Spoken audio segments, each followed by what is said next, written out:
मेरी नमस्कार। आज की जो ये पत्रकार वार्ता है, ये बहुत ही एक महत्वपूर्ण मुद्दे को लेकर बुलाई गई है। कल ईस्ट एमसीडी के अंदर जो हमारे मेयर हैं निर्मल जैन जी, उन्होंने एक बहुत ही खतरनाक निर्णय लिया है। उसके बारे में आप लोगों को अपने विचार साझा करने के लिए यहाँ पे बुलाया गया है। 2009 के अंदर एमसीडी की जो स्लॉटर हाउस हैं, 2009 के अंदर उस स्लॉटर हाउस को चलाने के लिए एलाना नाम की एक कंपनी को टेंडर दिया गया और टेंडर 10 साल के लिए दिया गया। 3 अगस्त 2019 को वो टेंडर उनका 10 साल कंप्लीट हो गया। लगभग 1 साल हो गए उस टेंडर को कंप्लीट हुए जो उनको एलाना कंपनी को दिया गया था। लेकिन पिछले 1 साल से एमसीडी ने पहले उसको 6 महीने का एक्सटेंशन दिया, फिर उसे 3 महीने का एक्सटेंशन दिया और कल मेयर साहब निर्मल जैन जी ने उसको 2 साल का एक्सटेंशन दिया गया।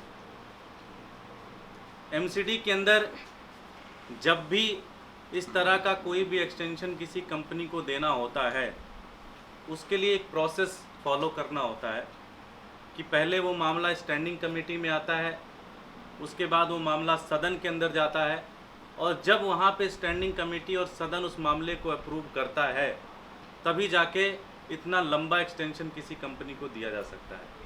लेकिन निर्मल जैन साहब ने इस किसी भी प्रोसेस को, किसी भी गाइडलाइंस को फॉलो नहीं किया और मनमाने तरीके से उन्होंने कल एलाना कंपनी को 2 साल का एक्सटेंशन दे दिया। तो भाई क्यों दिया? निर्मल जैन कोई फूफा तो लगते नहीं है एलाना कंपनी के, कुछ तो गड़बड़ मामला लग रहा है। हमने जब इनसे पूछा कि भाई पिछले 1 साल से कोई कंपनी यहाँ पे नहीं है, तो आपने किसी को टेंडर क्यों नहीं दिया अब तक? आपने किसी भी कंपनी को अब तक टेंडर क्यों नहीं दिया? तो ये कहते हैं जी हमने 2 बार टेंडर निकाला था, हमने 2 बार टेंडर निकाला था, लेकिन कोई कंपनी ही नहीं आई, सिर्फ और सिर्फ एलाना कंपनी ही आई, इसलिए फिर से हमने एलाना कंपनी को वो टेंडर दे दिया, उसका एक्सटेंशन कर दिया।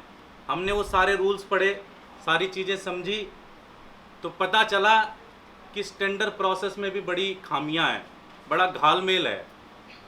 बेसिकली इन्होंने 2 बार टेंडर तो निकाले, लेकिन ऑनलाइन बताया जी कि टेंडर हम शुरू कर रहे हैं और कहा जी कि अपने सारे डॉक्यूमेंट्स लेके मेयर साहब के कमरे में आ जाना। मेयर साहब के कमरे का मतलब हो गया कि ऑफलाइन इन्होंने कहा जी उसका सारा प्रोसेस होगा। तो नोटिफिकेशन तो ऑनलाइन किया, लेकिन प्रोसेस बोला जी ऑफलाइन होगा। तो ऑफलाइन जब उनके कमरे में लोग अपनी कंपनियों ने फाइल लेके गए, तो सारा का सारा कैंसिल करके उन्होंने कह दिया जी बस केवल एलाना ही है जो आई थी, बाकी कोई आया ही नहीं। तो एक तरीके से देखा जाए कि इस पूरे टेंडर को एलाना कंपनी को देना था और उस एलाना कंपनी को देने के लिए ये सारा का सारा षड्यंत्र रचा गया, जो कि बहुत ही खतरनाक है।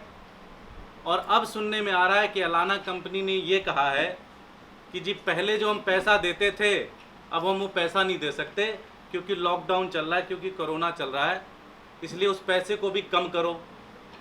तो मेयर साहब ने ये कहा है कि वो 4 लोगों की कमेटी बनाएंगे, 4 लोगों की कमेटी एलाना कंपनी वालों के साथ बैठेगी और पूछेगी कि भाई साहब अब कितना पैसा हम दे सकते हैं, कितना पैसा आप देना चाहोगे।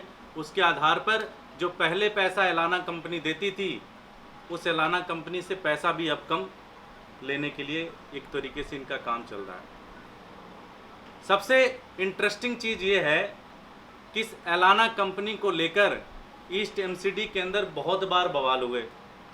कई बार हमारे जो साथी काउंसलर हैं, एलओपी हैं, स्टैंडिंग कमेटी के मेंबर्स हैं, कई बार प्रश्न लगाए गए। बीजेपी के नेता भी एलाना कंपनी के स्लॉटर हाउस में उन्होंने विजिट किया और 1.5 साल पहले बीजेपी के नेता ये कहते थे कि एलाना कंपनी को ब्लैक लिस्ट किया जाए, एलाना कंपनी से टेंडर वापस लिए जाए। तो अब क्या हो गया? जिस कंपनी को 1.5 से 2 साल पहले लिखित रूप में उन्होंने कहा था कि इसको ब्लैक लिस्ट किया जाए, उस कंपनी को इन्होंने आज फिर से 2 साल का एक्सटेंशन दे दिया। तो ऐसे तो नहीं दिया होगा, कुछ तो गड़बड़ हुई होगी, कुछ तो बीजेपी नेताओं और एलाना कंपनी की साठगांठ हुई होगी। इतने तो हम भी बेवकूफ़ से ना लग रहे हैं, कुछ तो गड़बड़ किया होगा इन्होंने।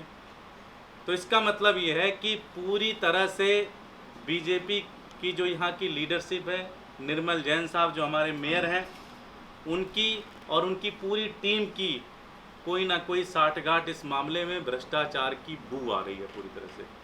बिल्कुल कोई ना कोई बड़ा मोटा माल इस पूरे के पूरे मामले में इधर से उधर हुआ है। नहीं तो जिस कंपनी को ये 1.5 साल पहले ब्लैक लिस्ट करने की बात कर रहे थे, उस कंपनी को आज इन्होंने 2 साल का एक्सटेंशन कैसे दे दिया? तो इसका मतलब कुछ तो गड़बड़ हुआ है। इस पूरे मामले को लेकर कल से जब से रिपोर्ट आई है, तब से इसके ऊपर हम लोग भी स्टडी कर रहे हैं, कई सारे एक्सपर्ट से बातचीत किया गया और हमारी कुछ मांगे हैं। पहली मांग तो ये है कि एलाना कंपनी को जो एक्सटेंशन